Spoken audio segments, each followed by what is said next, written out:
Good morning to everyone. आज अपनी बात करें क्लास 8 सब्जेक्ट मैथ से desk work model paper first के सेक्शन सी का जो पार्ट ए और पार्ट बी था, उसमें पार्ट ए आपका हो चुका था, पार्ट बी हम कर रहे थे। ठीक है, तो हमने कल 19 क्वेश्चन तक कर लिए थे।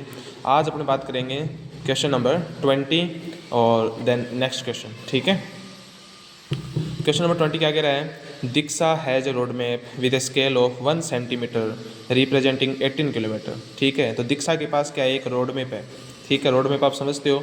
ठीक है, with a scale of 1 centimetre representing 18 kilometre. तो उस मैप के अंदर जो 1 सेंटीमीटर का जो बॉक्स है वो किसको रिप्रेजेंट कर रहा है? 18 किलोमीटर को रिप्रेजेंट कर रहा है। ठीक है, उसके बाद देखो आगे क्या कह रहा है? शी ड्राइव से bye her vehicle on this road for 72 kilometre.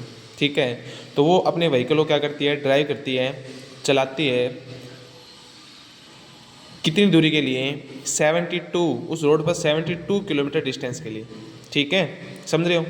देखो ये जो क्वेश्चन आया है वो आपका 11 चैप्टर से आया है, डायरेक्ट एंड इनवर्स प्रोपोर्शन। आप देख सकते हैं कि एक चीज़ के लिए दूसरी चीज़ इंक्रीज हो रही है, या मैं बोलूँ 1 सेंटीमीटर एक मिनट के लिए दूसरी डिस्टेंस क्या हो रही है? इंक्रीज हो। 1 है, 1 के बाद में 18 है। उसके बाद में देखो यहाँ जो एक्चुअल आपके पास डिस्टेंस है किलोमीटर में, ठीक है, वो कितनी है? 72 है। तो आपको सेंटीमीटर में पूछ रहा है। आगे मैं बताता हूँ। देखो, how many centimetre shown in the map distance covered by her. तो उसके द्वारा जो डिस्टेंस कवर की गई, अब देखो 72 किलोमीटर चल रही है, तो इसके द्वारा जो 72 किलोमीटर डिस्टेंस कवर की गई है वो मैप में कितनी सेंटीमीटर होगी, ये हमें बताना है। ठीक है, तो आप देख सकते हो यहाँ 1 सेंटीमीटर है या 18 किलोमीटर इंक्रीज हो रहा है। उसके बाद देखो 72 किलोमीटर है, तो 72 किलोमीटर 18 किलोमीटर के बराबर आएगा। ठीक है ना?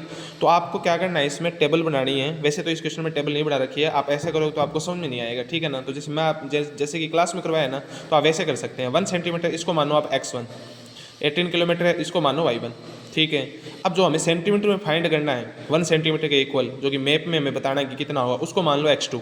ठीक है, और जो एक्चुअल हमारे पास जो 72 किलोमीटर जो ड्राइवर है, जो दीक्षा है, वो जो अपनी कार के द्वारा जो डिस्टेंस कवर करी है 72 किलोमीटर, इसको क्या मान लो? y2 मान लो। तो x1 y1 जो हमें फाइंड करना हुआ x2 है और ये y2 है। ठीक है ना? तो इसमें कौन सा फॉर्मूला लगेगा? डायरेक्ट, देखो डायरेक्ट प्रोपोर्शन है। डायरेक्ट प्रोपोर्शन अपने क्या करते हैं? रेशो करते हैं ना, x1 upon y1 equal to x2 upon y2। तो आप है ना उससे कर सकते हो। मैंने आपको बता दिया कि ये x1 है, ये y1 है, x2 है, y2 है। ठीक है, और वैसे भी देखें तो आप सीधा सिंपल सोच सकते हो। कैसे? क्वेश्चन देखते ही हो रहा है। कैसे हो रहा है कि देखो 1 सेंटीमीटर मैप में शो है, वो किसको रिप्रेजेंट कर रहा है? 18 किलोमीटर को।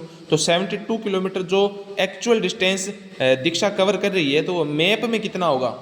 नॉर्मल सी बात है, 1 सेंटीमीटर वो 18 किलोमीटर को रिप्रेजेंट कर रहा है, तो 72 किलोमीटर कितने को रिप्रेजेंट करेगा? 72 किलोमीटर है वो 18 किलोमीटर का 4 टाइम है। ठीक है, तो वो क्या आएगा? 4 सेंटीमीटर आएगा। ये देखो 4 सेंटीमीटर आ रहा है। ठीक है, तो आप वैसे करें इस क्वेश्चन को, मैंने आपको समझा दिया, वैसे कर सकते हैं इसको। फॉर्मूला क्या लगाना है? x1 upon y1 equal to x2 upon y2। x1 की वैल्यू 1 सेंटीमीटर, x2 की वैल्यू जो सेंटीमीटर में आएगा वो हमें फाइंड करना है। y1 की वैल्यू 18 किलोमीटर और y2 की वैल्यू कितनी है? 72 किलोमीटर। ठीक है, तो यहाँ से आपका आंसर क्या आ जाएगा? 4 सेंटीमीटर आ जाएगा। आप करके देखना, घर पे नहीं आएगा तो आप ग्रुप में मुझे कॉमेंट करके आप पूछ सकते हो। ठीक है, 21 वाला देखिए। क्वेश्चन नंबर 21 क्या कह रहा है? Solve the linear question and also examine it answer. ठीक है, तो हमें क्या करना है? इस लीनियर, देखो ये जो क्वेश्चन है ये 2nd चैप्टर का है और देखो 4 नंबर का है। इसमें पहले हमें इसका सॉल्यूशन निकालना है, सॉल्यूशन फाइंड करना है। सॉल्यूशन फाइंड करने का मतलब है यहाँ टी की वैल्यू निकालनी है। जो टी वेरिएबल दे रखा है ना, स्मॉल अल्फ़ाबेट्स, हमें ना उसकी वैल्यू फाइंड करनी है। तो कैसे करेंगे? देखो ध्यान समझो। तो क्या कर रखा है? देखो मैंने जो आपको क्लास में बताया है, मैंने आपको बताया कि जो वेरिएबल टर्म है आपको उनको एक तरफ करना है। ठीक है, आप ऐसे भी कर सकते हो, लेकिन इस क्वेश्चन में वेरिएबल टर्म को, ये जो टी वाला टर्म है ना, इसके डिवाइड में 1 लगाकर देखो इसको यहीं रख रखा है। तो आप कैसे भी कर सकते हो, मैं समझाने की कोशिश करता हूँ आपको इस क्वेश्चन को, है ना। तो देखिए जो आपको पहले दे रखा है उसको लिख लो, आप गिवन है। फिर आगे देखो अपने क्या करेंगे, इन दोनों का एलसीएम लेंगे 3 और 4 का। 3 4 का एलसीएम आएगा 12 आएगा। अब आपको क्या करना है?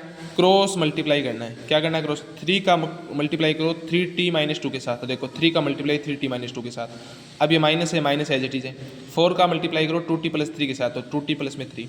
ठीक है, ब्रैकेट में लगा दिया ना यहाँ। अब देखो 4 है, देखो जब भी किसी नंबर को एक साथ 2 टर्म के साथ मल्टीप्लाई करना ना, क्योंकि 2 टर्म में देखो यहाँ प्लस है, ये इधर 2t है और ये 3 है, तो प्लस के साथ में क्या है? 2 टर्म है। वैसे तो ये पूरी एक टर्म है, लेकिन 4 का मल्टीप्लाई है वो इन दोनों के साथ होगा। तो 2t के साथ पहले होगा और 3 के साथ भी होगा, ठीक है। तो ये माइनस का 4 है, तो -4 का होगा अंदर मल्टीप्लाई। तो पहले अपने क्या करते हैं, इनको मल्टीप्लाई कर लेते हैं। और इधर देखो आप, ये 2/3 है, ये माइनस का देखो t है, इस -t को यहाँ लिख लेंगे तो -t/1, ठीक है। अब इन दोनों का एलसीएम लो, 3 × 1 = 3 हो गया। और ऊपर वाला नंबर इनका क्रॉस मल्टीप्लाई कर दो, 3 का t के साथ तो माइनस का 3t हो जाएगा, और 1 का 2 के साथ तो ये 2 हो जाएगा, 2 × 1 = 2। तो 2 - 3t आ गया, यहाँ देखो 3 आ गया, यहाँ आपका 12 आ गया।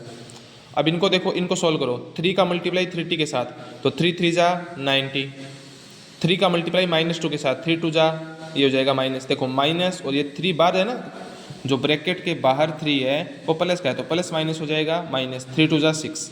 उसके बाद -4 है, -4 का मल्टीप्लाई करेंगे 2t के साथ, तो ये आएगा, देखो नंबर का नंबर के साथ होगा, t तो सेम रहेगा, t तो सेम है, -4 का 2 के साथ -4 2 हो जाएगा -8। अब -4 का +3 के साथ तो माइनस प्लस हो जाएगा माइनस, और 4 3 चल जाएगा 12, और डिवाइड में क्या आपके पास 12 है, ठीक है। तो ये आ जाएगा 12 इक्वल टू क्या आएगा 2 माइनस में, अब देखो 2 - 3t जो अपने सोल्व किया था एलसीएम लेके, वो सेम एज है। अब देखो ध्यान से यहाँ इस ऊपर वाले नंबर को सोल्व करते हैं, देखो ये -6 है, ये माइनस का 12 है, तो -12 और -6 हो जाएगा -18, ठीक है। और 90 - 80 दैट मीन्स 90 को 90 में से 80 को माइनस करना है, तो कितना बचेगा 1t, और t के मल्टीप्लाई में 1 जब अपने लिखेंगे तो t को 1 से मल्टीप्लाई करेंगे तो t आएगा वापस, तो t - 18/12 = 2 - 30/3। अब इनका वापस से क्रॉस मल्टीप्लाई कर दो, 3 का करो t - 18 के साथ, और 12 का करो 2 - 30 के साथ, ठीक है। तो ये क्या आएगा, 3 का करेंगे, 3 का मल्टीप्लाई इधर करेंगे तो आपके पास ये वैल्यू आएगी। अब 3 का मल्टीप्लाई करो, 3 का t के साथ 3t, 3 का -18 के साथ माइनस प्लस माइनस, और 18 3 = 54 इक्वल टू 12 2 = 24, माइनस का 12 3 = 36t, -54 इक्वल टू +54, और माइनस का 36t इधर जाएगा तो प्लस का 36t, 36t और +3t कितना हो जाएगा आपके पास 39t इक्वल टू 54 + 24 हो जाएगा 72 है। अब देखो यहाँ t के पास में क्या अपने पास 39 है ना, तो इसके दो तरीके हैं, कैसे भी कर सकते हो आप, इक्वेशन को बैलेंस करके भी कर सकते हो, और 39 को इधर लेके जाके, मतलब कैसे भी कर लो आप, कैसे भी बोल सकते हो, आंसर सेम आना है, ठीक है। तो देखो 39 और 39 को इधर ले जाओ तो t के मल्टीप्लाई में 78 के डिवाइड में चला जाएगा नेक्स्ट स्टेप में, तो t इक्वल टू आएगा 78/39 इक्वल टू 2। और दूसरा मेथड क्या है इसके अंदर, इक्वेशन को बैलेंस करके भी 39 t के पास में, तो हम क्या करेंगे दोनों साइड में क्या, बोथ साइड में क्या करेंगे 39 से डिवाइड कर देंगे, divide by 39 on both side, ठीक है। तो 39 से डिवाइड करें, 39 से 39 कैंसिल हो जाएगा, t बचेगा, और 78 को भी 39 से डिवाइड कर देंगे तो ये आ जाएगा, 78 को 39 से डिवाइड करें तो 2 आएगा, तो आपका आंसर आ गया t की वैल्यू 2। इसका मतलब क्या है कि जो t की वैल्यू 2 आई है ना, वो इस इक्वेशन को क्या करेगी, सेटिस्फाई करेगी, तो हमें यहाँ रख के देखना पड़ेगा, ठीक है।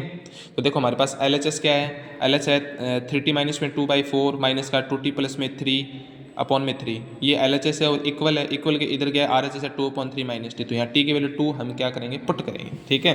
तो t की वैल्यू पुट करो यहाँ,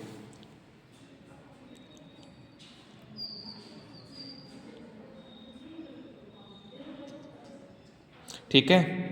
तो अब इसको करते हैं, देखो तो LHS है, तो LHS आपके पास क्या है, ये इसको प्रॉपर आपको यहाँ लिखना है। उसके बाद t जो t है उसकी जगह 2 रख दो आप, तो t की जगह 2 रखोगे तो क्या आएगा, तो यहाँ देखिए यहाँ t की जगह मैं 2 रखूँगा तो 3 ब्रैकेट 2 माइनस में 2/4 ये आ गया, माइनस में फिर वापस देखो यहाँ t की जगह 2 रख दो तो 2 मल्टीप्लाई, मतलब ब्रैकेट में रखेंगे 2 प्लस में 3, आप मल्टीप्लाई करके भी कर सकते हो, एक ही बात है, डिवाइड बाई 3।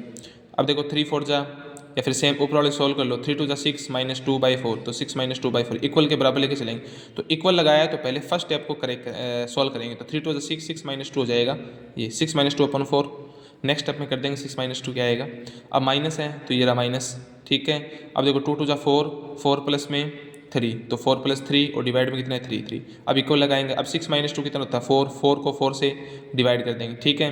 माइनस कौन सा, ये वाला माइनस, ठीक है। 4 + 3 हो जाएगा 7 डिवाइड बाई 3, अब 4/4 क्या हो जाएगा 1 हो जाएगा, 4 को 4 से डिवाइड करेंगे, -7/3, 3 एलसीएम लेंगे मतलब मल्टीप्लाई करेंगे, 3 का मल्टीप्लाई इधर 1 के साथ, तो 3 1 = 3, 3 - 7 -4 4/3, ठीक है। अब RHS में देखो 2/3 - t है, तो t की जगह 2 रख दो, तो t की जगह 2 रख दिया, इसको मल्टीप्लाई करो, 3 2 = 6 हो जाएगा, तो 2 माइनस में 6 डिवाइड बाई एलसीएम आ गया 3, ठीक है। तो 2 - 6 -4 4/3, तो देख सकते हैं आप LHS और RHS क्या आ रहे हैं, इक्वल आ रहे हैं। इसको बोलते हैं आंसर को वेरीफाई करना, एग्जामिन इट्स आंसर, उस मतलब इसको वेरीफाई करना है, ठीक है। साथ में आप रीज़न देना चाहो तो रीज़न दे सकते हो, अगर रीज़न नहीं भी दो तो भी कोई गलत नहीं है, ठीक है। तो आज की वीडियो में हमारे पास 2 ही क्वेश्चन होंगे, क्योंकि क्वेश्चन बड़े लेंथी थे। क्वेश्चन 20 छोटा था, लेकिन क्वेश्चन 21 है वो लेंथी था थोड़ा, ठीक है। तो ऐसे क्वेश्चन भी एग्जाम में आते हैं, तो आपको ऐसे क्वेश्चन करने हैं, ठीक है। Okay, thanks to everyone, have a nice day.